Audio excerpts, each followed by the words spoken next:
My name is Monica Brown, and this is my story. It started when I was a little girl. I was always, could I say, a plus size girl. I've never been a skinny girl before. And I've always battled and struggled with weight throughout my entire life. I've had different situations and circumstances, such as an awful marriage, times in my life where I felt like there was no hope. Went through a marriage where I felt like my only way out was through suicide. I got to a point where I felt hopeless. I got to a point where I had no answers. I felt like God was not listening to me. I was attending church. Me and my ex-husband were attending church, but I felt like my prayers weren't being answered. I felt like God had ignored me. I felt like God wasn't listening to me. So that led me to the point where I felt like the only answer I had was to end it all. I can remember vaguely days where I would come across this same bridge that I did every day on my way from work. And every day I just want to take that steering wheel and just end it over a bridge but every time I went over that bridge, it felt like that steering wheel locked up for me. I never knew why, or I never knew why was this happening, to the point where I got to the end of the bridge and I would just cry because I couldn't believe that I wanted to end my life, but something wasn't letting me every day. Even after my marriage ended, I still couldn't find an answer. I still was looking for jobs, looking for things, looking for an answer to fill that void, feel that pain, that hurt, because I couldn't believe that I had been in a marriage to where I felt suicidal. I was verbally abused. I just couldn't believe that it happened to me when it started out so perfect. So I didn't have answers. So even trying to get myself back in order, get myself back on my feet, finding new places without him, living without a husband, learning to be single Monica. I took moments to where I just didn't know what to do still, even praying, even going to church. And no matter what happened, good or bad, I still couldn't find couldn't fill that void that I had. So I continued on my life. I continued on, and even through my depression and anger, I found myself in a dark place where I didn't have hope. I felt myself in a place where I didn't have an answer. I felt myself in a place where there was no hope. There was no one. No matter, I heard everybody say, hey, there's a God, he's listening. I felt like he had ignored me. Like maybe I've made the wrong decisions in my marriage, that God stopped listening to me. That I divorced and now he was like, I was done with you, Monica. I was in a marriage to where my husband wasn't working.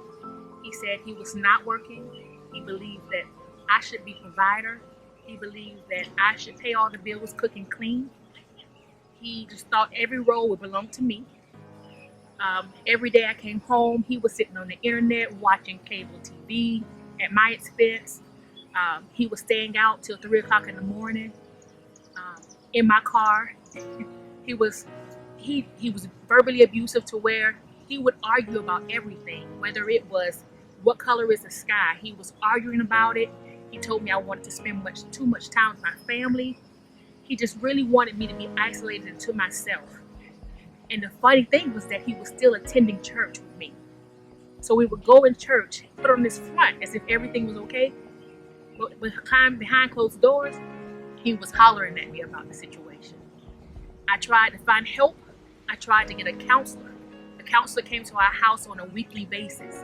And no matter what the counselor said, no matter how many times the counselor felt that we could make it, my husband told me, don't ever bring those people back to our house again.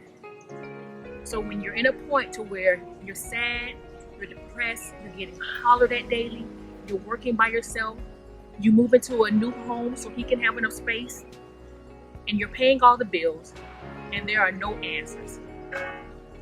So we had counselors come to the house, we had everything that I felt like was an answer, but no matter what, it was never an answer for us. It wasn't working. He just wouldn't see eye to eye. He told me that he didn't want to. He didn't want to do anything. Not that he didn't want to be married. He just didn't want to do anything to fix our marriage.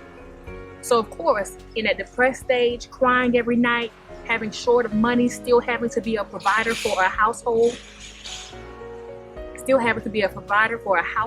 where I had a spouse, I felt like there was no hope. I felt like I was at the end of my rope. I felt like I was praying to God, and he was like, you married this man, now figure it out. So no matter how much I prayed, no matter how many times I cried, matters got worse. The arguments got louder. The communication weakened, and it felt like there was nothing I could have anything to talk about with him. Then through all that, I decided to find some happiness. And so I ended up trying to find that happiness in jobs. And so I finally found this job in Jacksonville, and I was like, yay, here's my answer. I'm getting away from everything that I've been through. But yet I still was depressed. I still couldn't find happiness. Even though I had divorced my husband, it felt like the greatest day of my life, but I still was not happy. In depression, I started eating. I started eating away my feelings and my pain. I have a tattoo today that talks about my struggle, how I was in a place where I felt like I should have been better, but I wasn't. Every day I wanted to come home, turn off TV, turn off lights. I was in bed and sleep by 7 o'clock, and I was off from work at 5. So by the time I got home and showered, I was asleep, I was done, and didn't want to talk to anyone. I didn't spend any time with friends because I felt like that was it. I still had no answers. I still was not happy. So I got a tattoo on me to help me remind myself that I was worth something. When I felt like I was starting to get out of it, I got a tattoo to say, hey, there's hope. The tattoo reminds me every day that I put it on my wrist so I'll be able to see it. As I move my hands, as I do different things, I'll be able to be reminded of it. Yet I gained weight and started having physical problems. My dad passed away from health conditions at the age of 54. It was sudden. He had a heart attack in his house. At that same time, I was at a weight at my heaviest weight ever. I was pushing almost 500 pounds. I had started eating my fears away, eating my thoughts away, eating depression, eating it, everything in every way. And whether I was doing it in darkness where people didn't see, but maintained happy in front of everyone else. I was going to Overeaters Anonymous classes, trying to figure out ways to help myself, and nothing seemed to work. When I got to Jacksonville and got this new job, they had a new health insurance that said, hey, you can have weight loss surgery. And I felt like that was the answer. Unfortunately, I had just gotten there. By the time it was time to re-enroll, the insurance policy plan changed, and it no longer offered weight loss surgery. What took me back to a depression state. I ended up getting tested for my heart because I started swelling. My body started swelling. I went and they told me I had left ventricular hypertrophy, which is a disease where my left side of my heart wasn't functioning properly. Then they told me I had lymphedema and lipedema in my legs that were causing them to swell.